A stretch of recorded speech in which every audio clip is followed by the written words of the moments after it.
حضور نبی اکرم صلی اللہ علیہ وسلم کی مبارک گردن کتنی خوبصورت تھی۔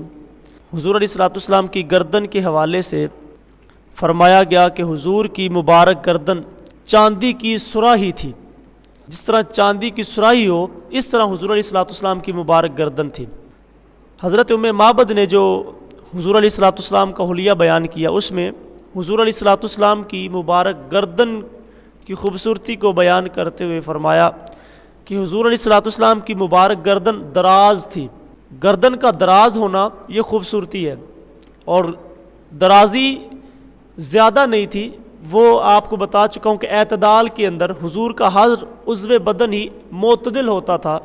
گردن کا پست ہونا یہ حسن کو زائل کر دیتا ہے، تو حضور علیہ الصلوۃ والسلام کی مبارک گردن وہ دراز تھی، تو اللہ تعالیٰ نے یہ حضور علیہ الصلوۃ والسلام کو گردن کا حسن عطا فرمایا۔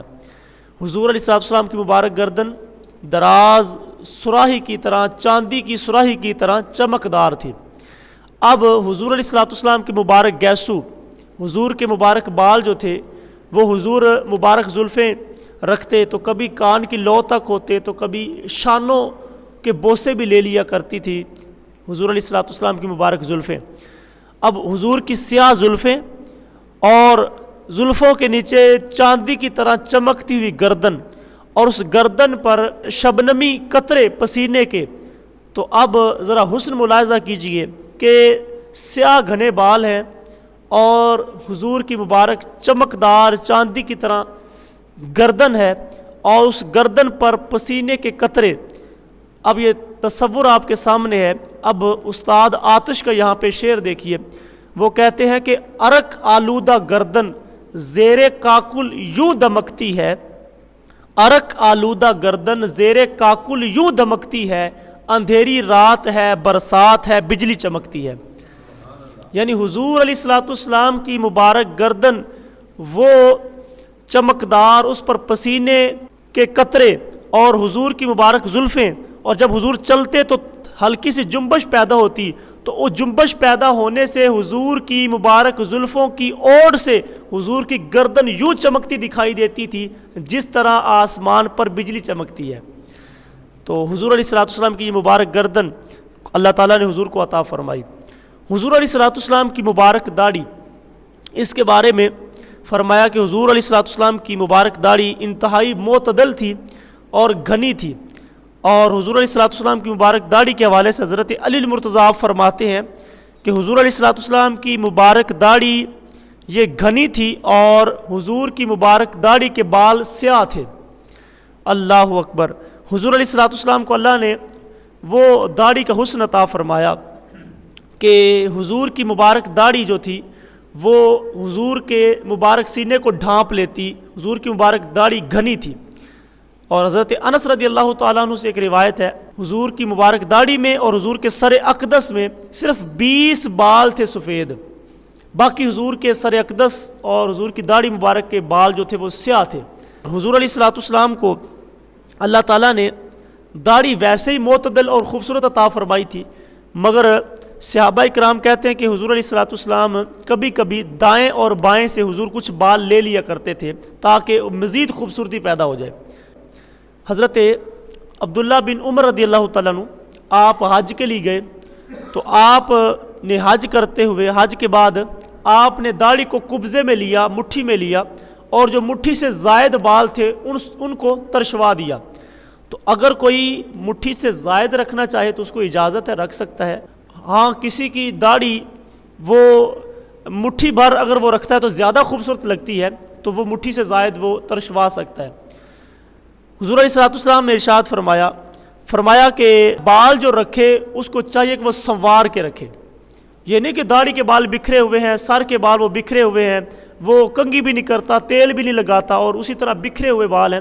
تو فرمایا اگر کوئی بال رکھے تو ان کی تکریم کرے، ان کو سنوار کے رکھے، ان کے اندر کنگھی وغیرہ کرے۔ تو یہ حضور علیہ الصلوۃ والسلام کی مبارک داڑھی کا حسن ہے، اور یہ ایسی مبارک سنت ہے جو صرف حضور کی سنت نہیں ہے بلکہ 1,24,000 سارے نبیوں کی سنت ہے، اور سارے صحابہ کی سنت ہے، سارے اولیاء کی سنت ہے، اور یہ حضور علیہ الصلوۃ والسلام کے مبارک چہرے پر داڑھی تھی۔ اچھا بعض لوگ کہتے ہیں جی داڑھی ہمیں اچھی نہیں لگتی یا ابھی عمر نہیں ہے، اگر داڑھی حسن کو زائل کرتی ہوتی، حسن کو ختم کرنے کی چیز ہوتی، تو کبھی اللہ تعالیٰ اپنے محبوب کے چہرے پہ داڑھی نہ سجاتا۔ اللہ تعالیٰ نے حضور کو ہر وہ چیز عطا فرمائی ہے جو خوبصورت، پیاری اور نرالی تھی، تو اس لیے اللہ تعالیٰ نے حضور کے مبارک چہرے پر داڑھی رکھی ہے، تو یہ خوبصورتی بڑھاتی ہے۔ اللہ تعالیٰ نے حضور علیہ السلام کو جو مبارک فم نور عطا فرمایا، حضور کا جو مبارک منہ تھا یہ بڑا خوبصورت تھا۔ اس کے بارے میں حضرت جابر بن سمرہ رضی اللہ تعالیٰ عنہ آپ بیان کرتے ہیں کہ کان رسول اللہ صلی اللہ علیہ وسلم دلی الفم، فرمایا کہ حضور علیہ السلام کا مبارک منہ جو تھا یہ کشادہ تھا۔ کشادہ منہ ہونا یہ ایک خوبصورتی ہوتی ہے، تو حضور کا مبارک منہ جو تھا یہ کشادہ منہ تھا۔ اور ایک اور روایت کے اندر فرمایا گیا کہ عظیم الفم، حضور علیہ السلام کا مبارک منہ بڑا ہی باعظمت تھا۔ اللہ اکبر۔ تو یہاں حضور علیہ السلام کا مبارک منہ یہ کشادہ، عظیم اور خوبصورت تھا، وہیں پر حضور کے مبارک منہ سے جو بات نکلتی تھی وہ بھی عظیم ہوتی تھی، وہ وحی خدا ہوتی تھی۔ وہ دہن جس کی ہر بات وحی خدا، چشمہ علم و حکمت پہ لاکھوں سلام۔ تو اس مبارک منہ سے جو بات نکلتی تھی وہ علم و حکمت والی ہوتی تھی۔ حضور علیہ السلام جب محب گفتگو ہوتے تھے، حضور علیہ السلام جب بات کرتے تھے، تو حضرت عبداللہ بن عمر بن عاص رضی اللہ تعالیٰ عنہ آپ بیٹھ کے نا حضور کی گفتگو کو لکھا کرتے تھے۔ حضور علیہ السلام جب گفتگو کرتے تو آپ لکھ لیا کرتے۔ تو بعض لوگوں نے کہا کہ یار آپ ہر بات ہی لکھ لیتے ہیں، حضور کبھی مزاح کے اندر ہوتے ہیں، کبھی غصے کی حالت میں ہوتے ہیں، تو بعد میں آنے والا وہ تو امتیاز نہیں کر سکے گا کہ کون سی بات حضور نے غصے میں فرمائی تھی، کون سی بات حضور نے مزاح میں فرمائی تھی۔ تم ہر بات ہی لکھ لیتے ہو، تم نہ لکھا کرو۔ تو انہوں نے لکھنا چھوڑ دیا۔ حضور علیہ السلام جب محو گفتگو ہوئے تو دیکھا کہ آج عبداللہ بن عمر بن عاص کا قلم حرکت میں نہیں ہے، تو فرمایا عبداللہ بن عمر لکھ نہیں رہے۔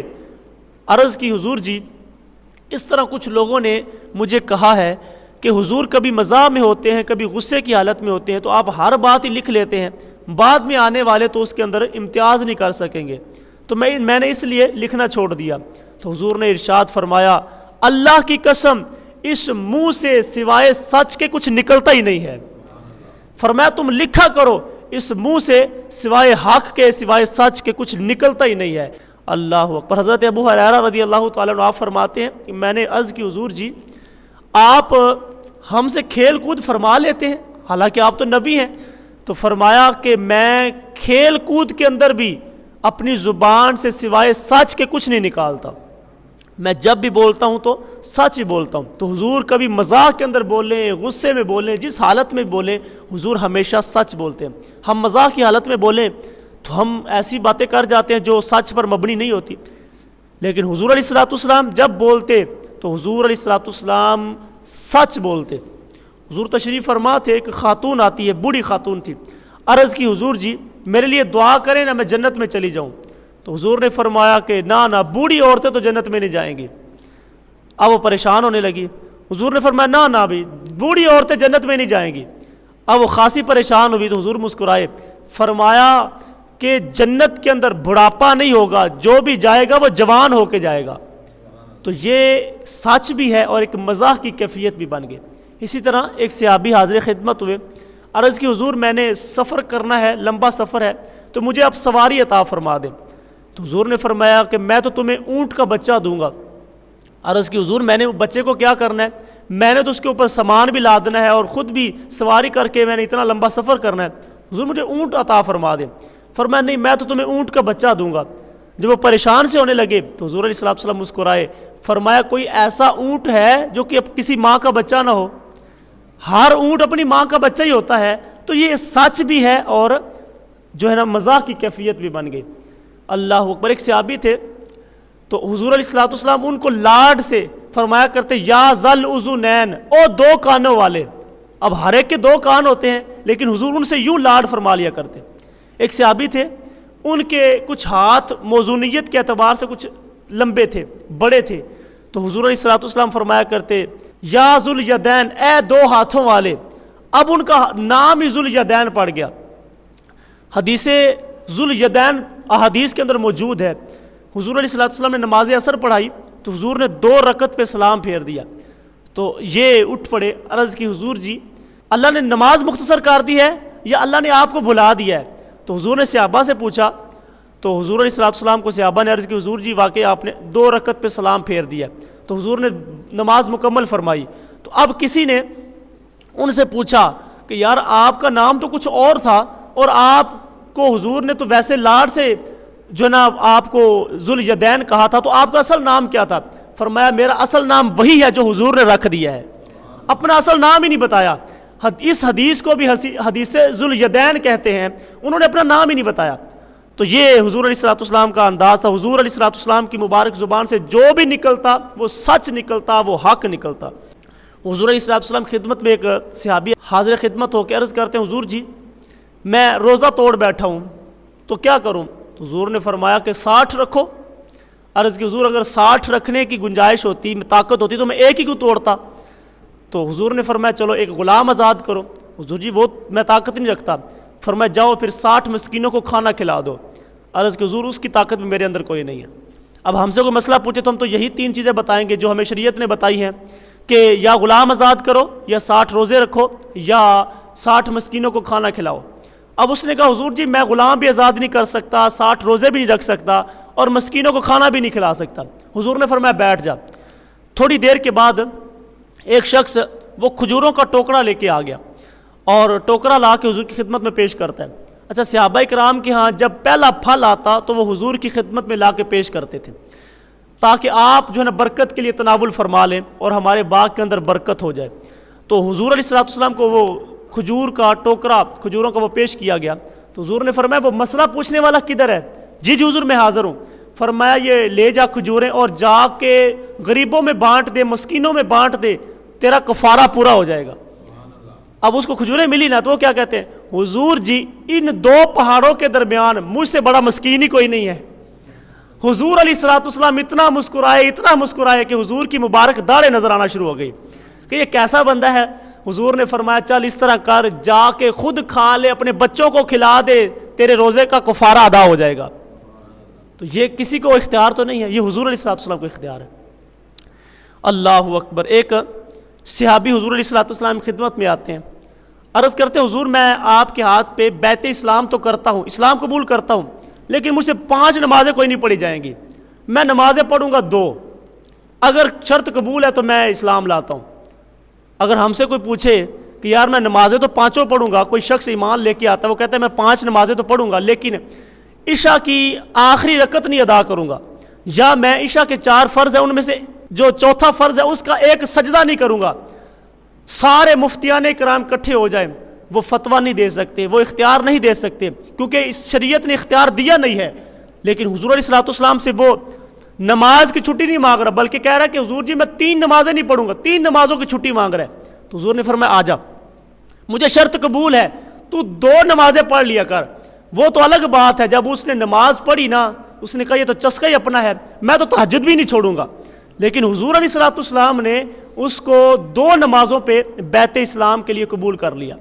اللہ اکبر. تو حضور علیہ الصلوۃ والسلام کو اللہ نے وہ اختیار عطا فرمایا کہ حضور علیہ الصلوۃ والسلام کی زبان سے جو بات نکلتی وہ سچ ہوتی, حق ہوتی. وہ دہن جس کی ہر بات وحی خدا, چشمہ علم و حکمت پہ لاکھوں سلام. اللہ اکبر. حضور علیہ الصلوۃ والسلام کا مبارک منہ کشادہ تھا اور حضور علیہ الصلوۃ والسلام جب بولتے تھے تو حضور کے بولنے کی جو آواز تھی وہ بڑی خوبصورت ہوتی تھی. حضرت انس رضی اللہ تعالی عنہ آپ صحابہ کو اور تابعین کو فرماتے ہیں میں تمہیں تمہارے رسول کی شان نہ سناؤں؟ تو کہا جی ضرور سنائیں. تو حضرت انس رضی اللہ تعالی عنہ فرماتے ہیں کہ احسنہم وجہن و احسنہم صوتن, حضور علیہ الصلوۃ والسلام کے جیسا چہرہ کسی کا نہیں تھا اور حضور کی آواز جیسی کسی کی آواز نہیں تھی. حضور کو اللہ نے وہ آواز کا حسن عطا فرمایا تھا. اور حضرت جبیر بن مطعم رضی اللہ تعالیٰ عنہ فرماتے ہیں کہ حضور علیہ الصلوۃ والسلام کی آواز مسحور کن تھی. حضور علیہ الصلوۃ والسلام جب بولتے تھے تو سحر طاری ہو جاتا تھا. اللہ اکبر. حضرت برا بن عازب رضی اللہ تعالیٰ عنہ آپ کہتے ہیں کہ حضور علیہ الصلوۃ والسلام کے پیچھے میں نے نماز عشاء ادا کی اور حضور علیہ الصلوۃ والسلام نے سورۃ والتین والزیتون کی تلاوت فرمائی تو کہتے ہیں آج تک اس کا نشہ دماغ سے جاتا ہی کوئی نہیں ہے. حضور کی مبارک آواز اور حضور علیہ الصلوۃ والسلام تلاوت فرما رہے تھے. اچھا حضور علیہ الصلوۃ والسلام ویسے بولتے تو حضور کی آواز پست ہوتی، لیکن جب حضور علیہ الصلوۃ والسلام خطبہ ارشاد فرماتے تو حضور کی آواز گونجدار ہوتی. اور اللہ نے حضور علیہ الصلوۃ والسلام کو یہ معجزانہ شان عطا فرمائی تھی کہ حضور علیہ الصلوۃ والسلام کے سامنے جتنے بھی لوگ بیٹھے ہوتے سب تک حضور کی آواز برابر جایا کرتی تھی. آپ جانتے ہیں جب حجۃ الوداع کا خطبہ ہوتا ہے تو حضور علیہ الصلوۃ والسلام کے سامنے 1,44,000 صحابہ کرام تھے، لیکن حضور علیہ الصلوۃ والسلام کے سامنے کوئی مائک، کوئی سپیکر، کوئی لاؤڈ سپیکر نہیں تھا. حضور علیہ الصلوۃ والسلام وہاں خطبہ ارشاد فرماتے تو صحابہ کہتے ہیں ہم اپنے اپنے خیموں میں بیٹھے تھے، ہمیں وہاں تک حضور کی آواز آ رہی تھی. اچھا جب ہم مائک سپیکر لگاتے ہیں تو جو سپیکر کے پاس بیٹھا ہو تو اس کے کان پھٹتے ہیں اور جو دور بیٹھا وہ اشارہ کرتا ہے کہ مجھے آواز نہیں آ رہی. لیکن اللہ نے حضور کو یہ معجزہ عطا فرمایا تھا، جس طرح پاس بیٹھنے والا حضور کی بات کو سنتا تھا دور بیٹھنے والا بھی اسی طرح آواز کو سنتا تھا.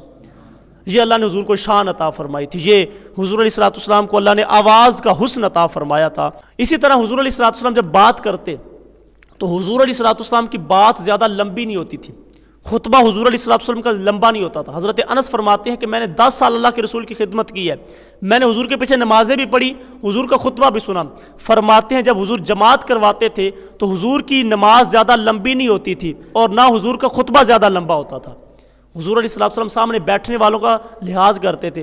حضور علیہ الصلوۃ والسلام تھوڑے الفاظ میں بڑی بات کرنے کا ملکہ رکھتے تھے.